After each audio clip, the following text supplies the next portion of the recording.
So yo, what's up mga master, no? So panibagong buhay, panibagong araw. Magtitinda na tayo ng barbecue sa kilid ng daan dito sa amin sa Salawagan, Quezon, Bukidnon. At sa mga mahilig dyan sa barbecue, arat na. Located at Mabuhay, Purok Mabuhay, Salawagan. So dyan, no, naglilinis ako ng paa ng manok, o tinatawag nilang dinosaur feet. So ayan, sobrang dami yan, parang 2 kilo yata yan ng paa ng manok. So let's go, linisan muna natin yan. At dyan, pinapass forward ko na lang kasi sobrang taas na ng video. Malapit na kong matapos dyan maglinis ng paa ng manok, no? Sa mahilig dyan ng barbecue, so mura lang dito sa amin, no? At marami kayong mapagpilian. Meron akong binibenta na kikiam, tempura, fishball, kwek-kwek, at saka buko, at saging, ginanggang na saging, at saka meron din tayong isaw, ulo ng manok, paa ng manok, at saka pork.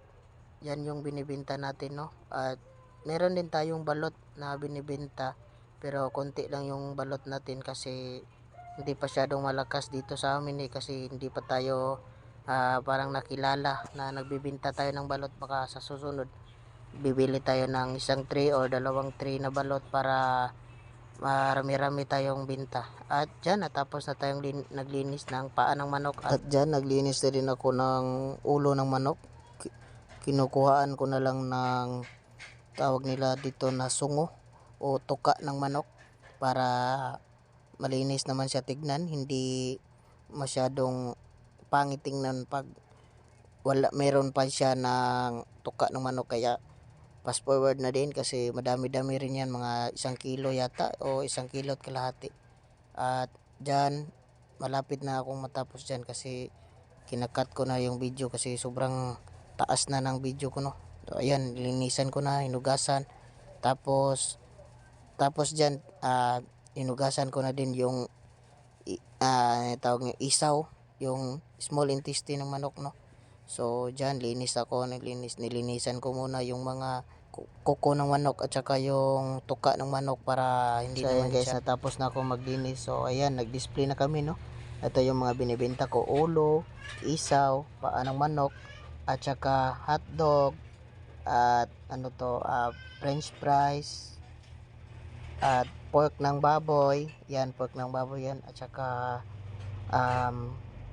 quick yan yung quick namin. At saka yan yung cheese stick, at saka fishball. Yan yung fishball, 4-5 yan para mura-mura ba. Tapos yan yung kikiam, no? Kinat ko yung kikiam sa 3 sa isa. Dan yan yung tempura, at saka meron din akong mga ginanggang.